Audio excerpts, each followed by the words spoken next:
तय की गई दूरी एवं विस्थापन। इसको समझने के लिए एक हम ग्राफ रेखा लेते हैं, ए और बी।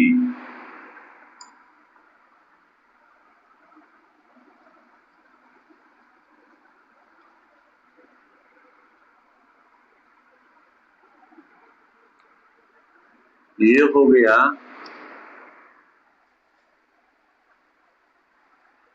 तय की गई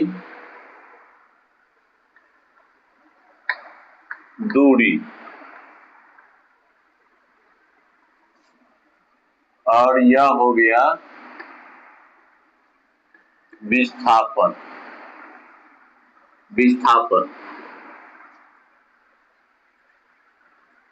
कहने का तात्पर्य यहाँ है कि ए और बी तय की गई दूरी और विस्थापन में क्या अंतर है, दोनों में अंतर क्या है। तो अंतर यही है कि इसमें तय की गई दूरी में यहाँ लिखते हैं तय की गई दूरी, तय की गई दूरी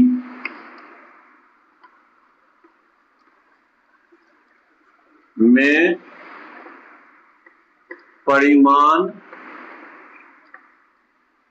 है।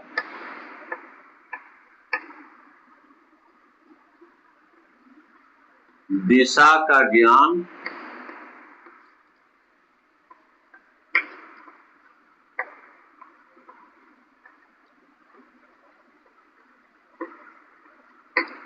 नहीं है।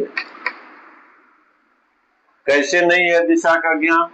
तो यहां से चला कोई कण, आ रहा है, यहां गया, फिर इधर मुड़ा, फिर इधर, मतलब दिशा का कोई ज्ञान नहीं है। परिमाण है कि यह 5 किलोमीटर चला है, यह परिमाण है। परिमाण है, दिशा का ज्ञान नहीं है, उसे हम तय की गई दूरी कहते हैं। विस्थापन, अब यहां है विस्थापन किसे कहते हैं? विस्थापन तय की गई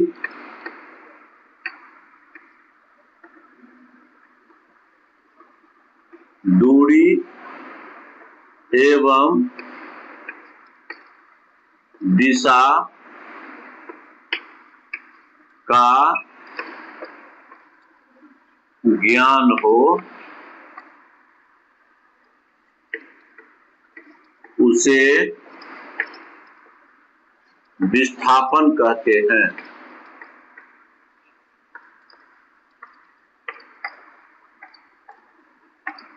उसे हम विस्थापन कहते हैं।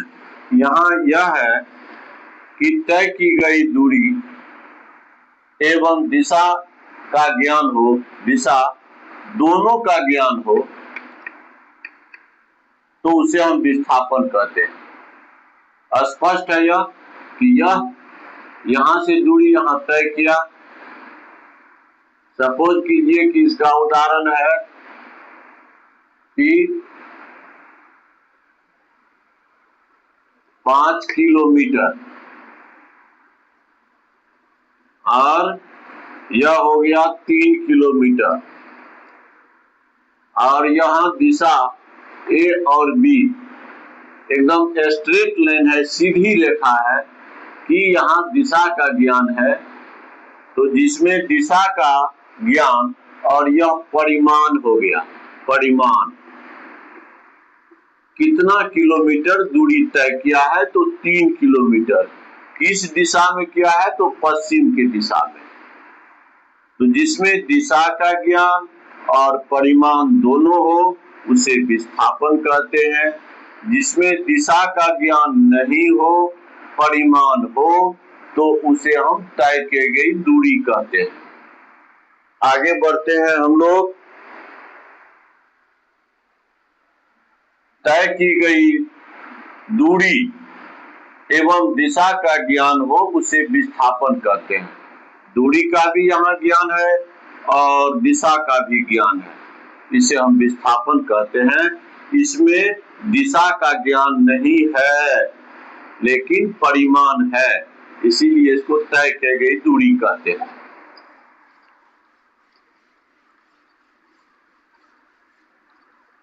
बहुत ही इंटरेस्टिंग चैप्टर है और ध्यान से आप लोग कहीं इधर उधर ध्यान मत दीजिए, ध्यान से देखिए।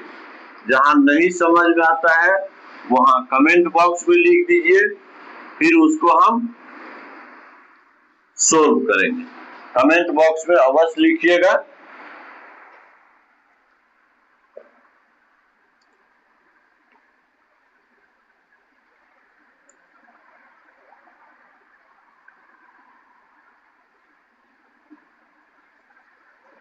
यदि कण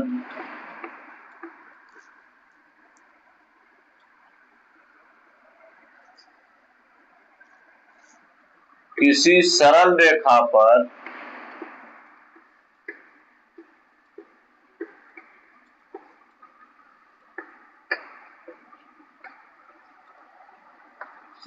किसी सरल रेखा पर बिना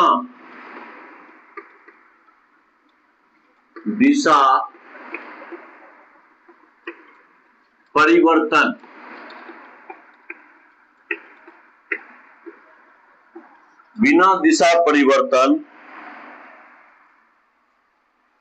के चले तो इसमें परिमाण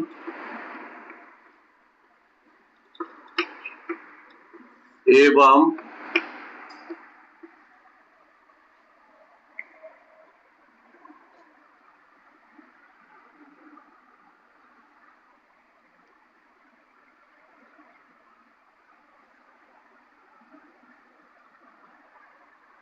इसमें विस्थापन का परिमाण एवं तय की गई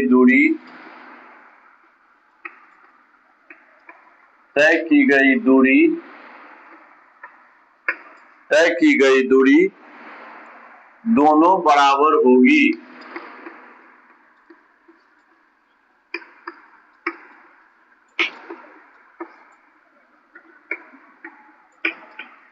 दोनों बराबर होगी।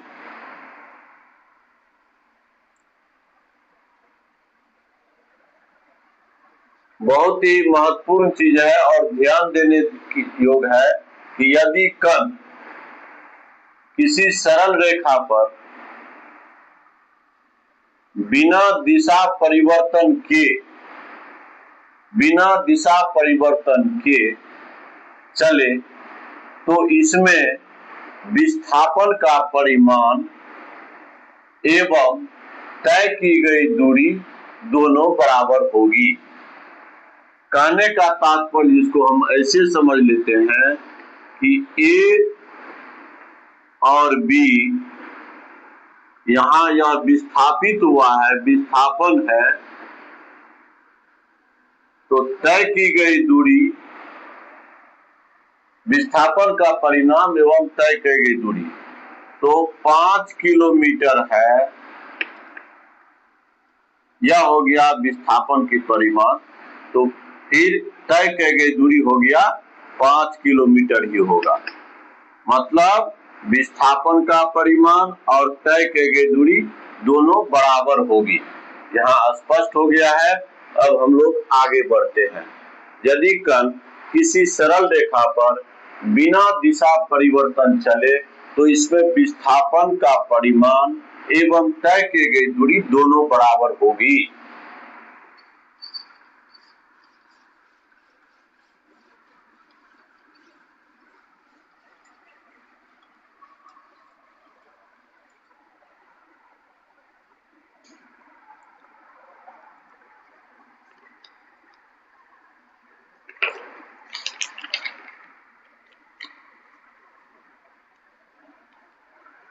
यदि कोई सरल रेखा है, यह सरल रेखा है,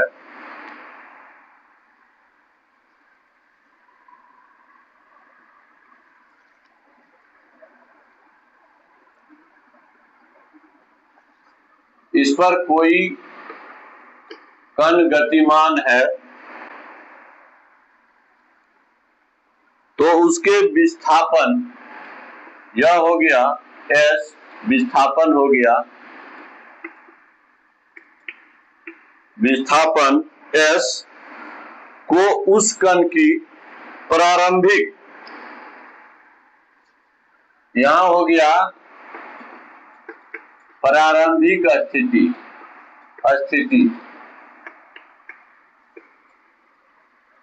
और यह हो गया अंतिम स्थिति।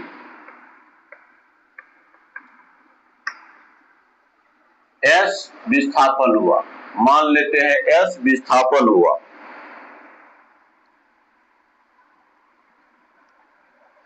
इसको हम x1 मान लेते हैं, इसको x2 मान लेते हैं। प्रारंभिक स्थिति हो गया x1 और अंतिम स्थिति हो गया x2, अर्थात इसका मतलब हो गया S equal to x2 minus x1, x2 minus S बराबर हो गया x2 माइनस x1, इसका हमको परिमाण आ जाएगा।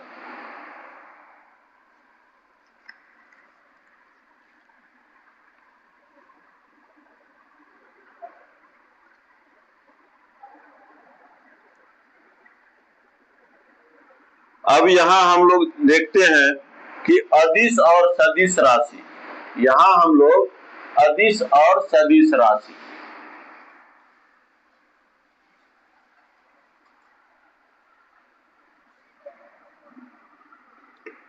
अदिश राशि, इसका परिभाषा आप लोग जानते हैं कि वह भौतिक राशि, वह भौतिक राशि जिसमें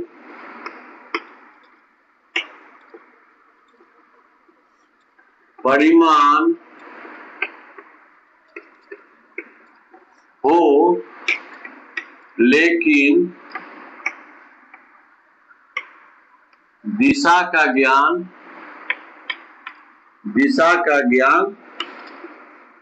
नहीं हो,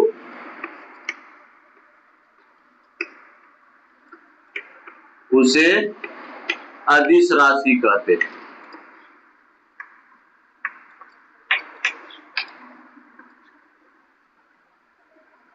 सदिश राशि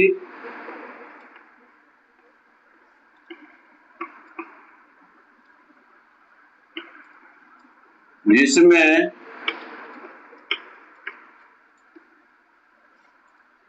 परिमाण एवं दिशा दोनों का ज्ञान हो, दोनों का ज्ञान या बोध हो या जानकारी हो,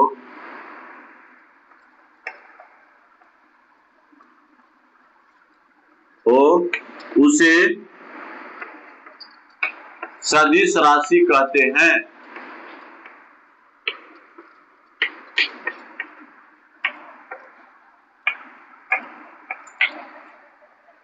ये थ्योरी हो गया, सिद्धांत हो गया कि वह भौतिक राशि जिसमें परिमाण हो लेकिन दिशा का ज्ञान नहीं हो, उसे अदिश राशि कहते हैं। सदिश राशि जिसमें परिमाण एवं दिशा दोनों का बोध हो। स्पष्ट है, इससे हम लोग समझ लेते हैं कि ए और बी है,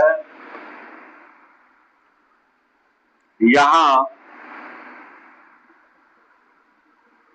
एक कण यहां से आया और यहां पहुंचा, 5 किलोमीटर इसका यह दूरी है। इसी को हम कहते हैं परिमाण, परिमाण कहते हैं। लेकिन इसमें दिशा का ज्ञान नहीं है कि किस दिशा में जा रहा है, इधर टेढ़ी मेढ़ी यहाँ पहुंच गया, परिमाण है। लेकिन इसमें दिशा का ज्ञान, यह जो चल रहा है कण या ऐसे इस रास्ते पर चल रहा है, इसको दिशा का ज्ञान नहीं है। लेकिन कितना किलोमीटर चला है, तो 5 किलोमीटर चला है, तो इसका परिमाण यही हो गया। इस पर जो है 3 किलोमीटर चला और यह पश्चिम की दिशा में चला, पश्चिम की दिशा में, और एकदम स्ट्रेट लाइन में, सीधी रेखा पर। तो इसमें यह हो गया परिमाण। परिमाण 3 किलोमीटर है, तो भाई किस दिशा में यह कण जा रहा है, तो पश्चिम की दिशा में जा रहा है। तो परिमाण भी यहाँ हमको मालूम है और दिशा भी मालूम है। तो जिसमें परिमाण और दिशा दोनों का ज्ञान हो, जानकारी हो, उसे सदिश राशि कहते हैं। इसको हम आप लोग समझ लिए हैं अच्छा तरीका से कि सदिश राशि क्या है और अदिश राशि क्या है। वह भौतिक राशि जिसमें मात्र परिमाण हो, यह जो परिमाण है यह इसमें दिशा का ज्ञान नहीं है, लेकिन उसमें दिशा का ज्ञान नहीं हो, उसे अदिश राशि कहते हैं। जिसमें परिमाण और दिशा दोनों का ज्ञान हो, उसे हम सदिश राशि कहते हैं। इससे भी आप लोग समझ लिए हैं, भली बाती। आगे बढ़ते हैं।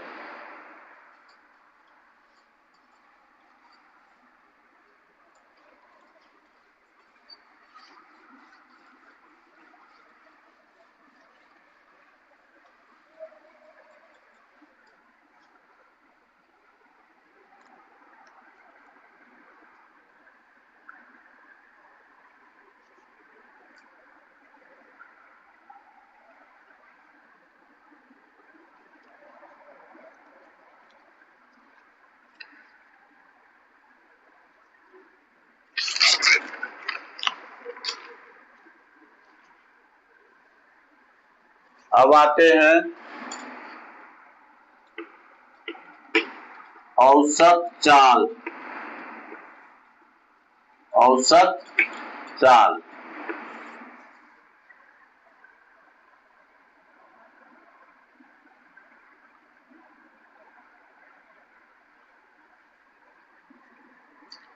किसी वस्तु द्वारा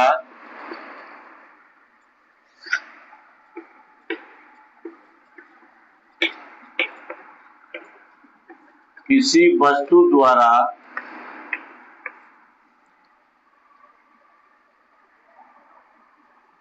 किसी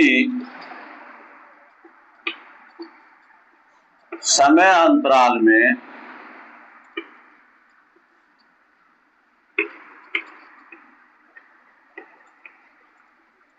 किसी वस्तु द्वारा किसी समय अंतराल में तय की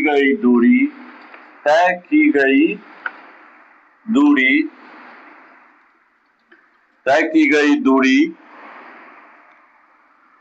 उस समय अंतराल के अनुपात को और उस समय अंतराल के अनुपात को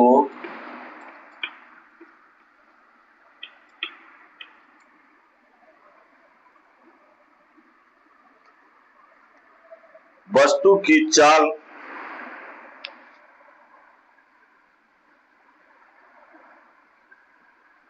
किसी वस्तु की समय अंतराल में तय की गई दूरी उस समय अंतराल के अनुपात को उस वस्तु की औसत चाल कहते हैं। अंतराल को उस वस्तु की औसत चाल कहते हैं।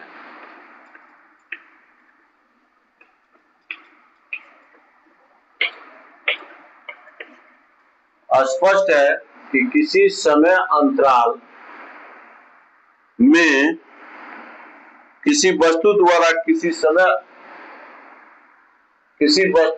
किसी समय अंतराल में तय की गई दूरी और उस समय अंतराल के अनुपात को उस वस्तु की औसत चाल कहते हैं।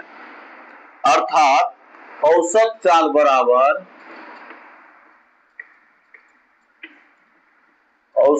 बराबर तय की गई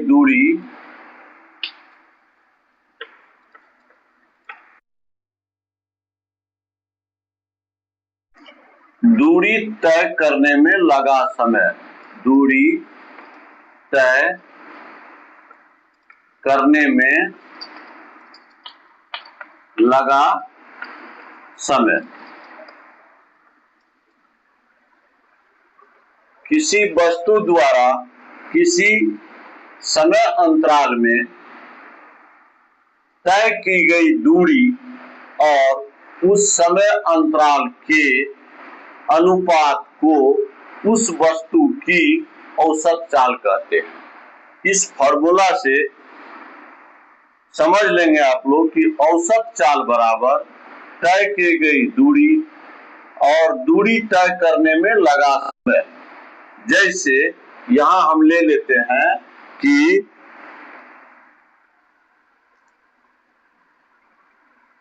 किसी वस्तु द्वारा किसी समय अंतराल में औसत चाल उस वस्तु की इकाई समय में तय की गई दूरी है।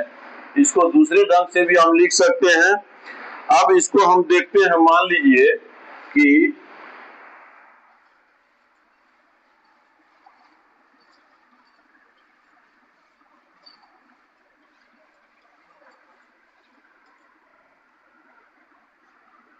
किसी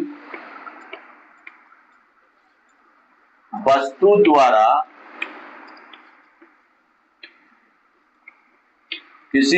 द्वारा इकाई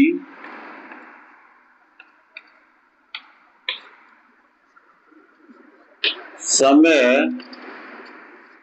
अंतराल में इकाई समय अंतराल में औसत चाल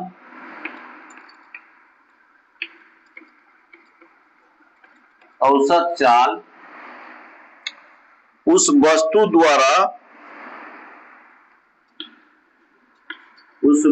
द्वारा तय की गई दूरी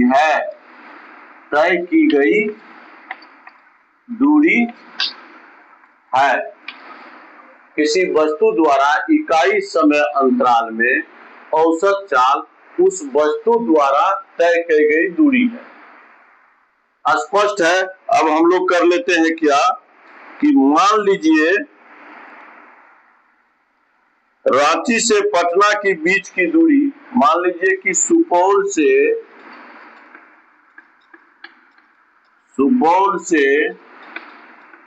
पटना की दूरी 225 किलोमीटर है। 225 किलोमीटर है। यहां हम फॉर्मूला लिखे हैं कि और तय की गई दूरी 225 किलोमीटर है। और सुपौल से पटना जाने में 9 घंटा समय लगता है। तो औसत चाल क्या हो गया? औसत चाल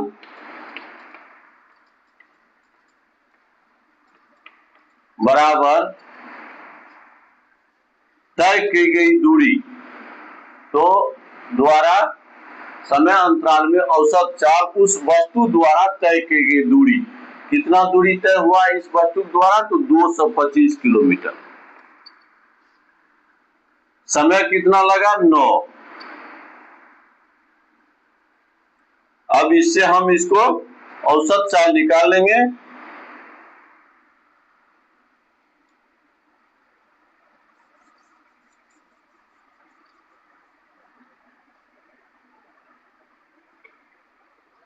25, 9 दूनी 18 हो गया, 18 4 22, 4 बचा 5, 9 बचे 45। तो 25 किलोमीटर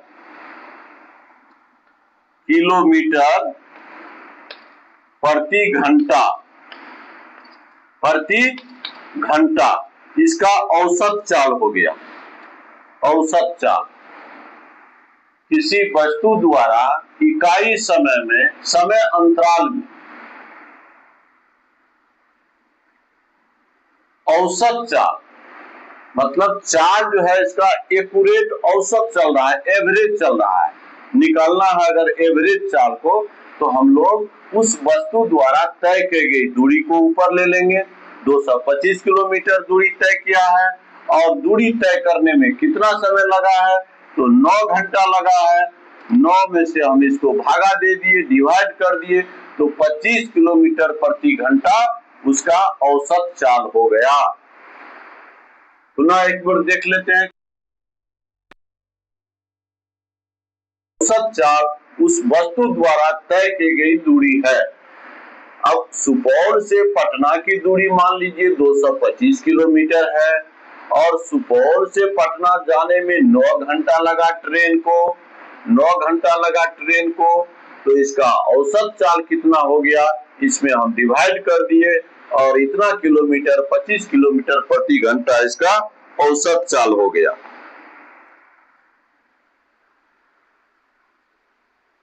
औसत चाल आप लोग जान लिए।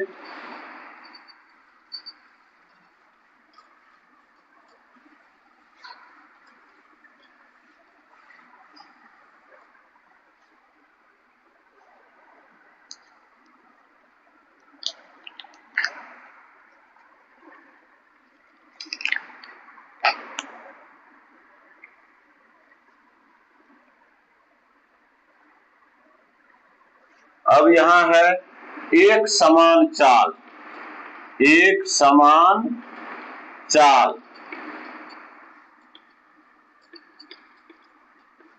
एक समान चाल।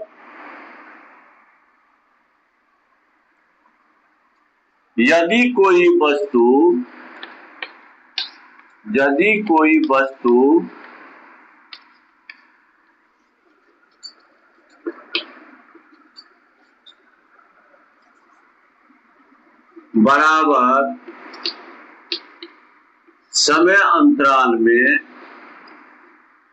बराबर समय अंतराल में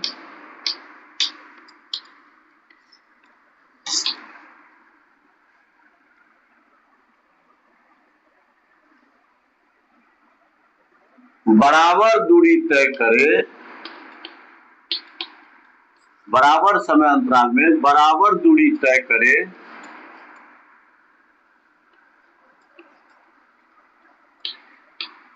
बराबर दूरी तय करे, तो उसे हम एक समान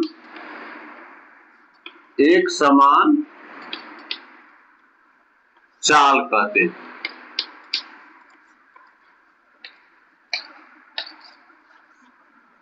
ठीक है, यहां हम लोग फिर से इसको समझ लेते हैं, पूरा एकदम जो है सो अच्छा ढंग से समझते हैं कि यदि कोई वस्तु बराबर समय अंतराल में बराबर दूरी तय करे, उसे हम एक समान चाल कहते हैं। जैसे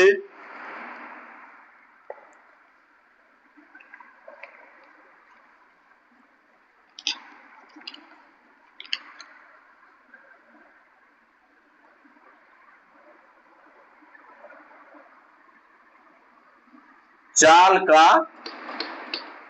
मात्रक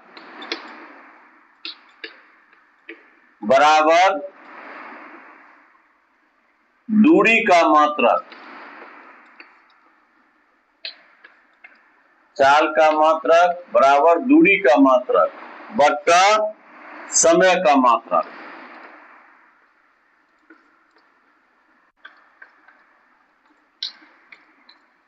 समय का मात्रक। यदि वस्तु किसी समय अंतराल t में s दूरी तय करती है, यदि कोई वस्तु t समय अंतराल में s दूरी तय करती है, ठीक है, s दूरी तय करती है, तो उसकी चाल क्या होगी?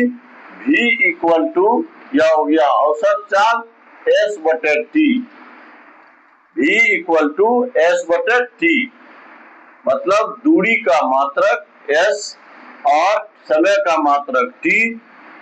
यहां हम दे दिए औसत चाल बराबर दूरी का मात्रक और समय का मात्रक, यह औसत चाल हो गया। हम लोग इस पर कोई भी मैथमेटिक्स निकाल सकते हैं।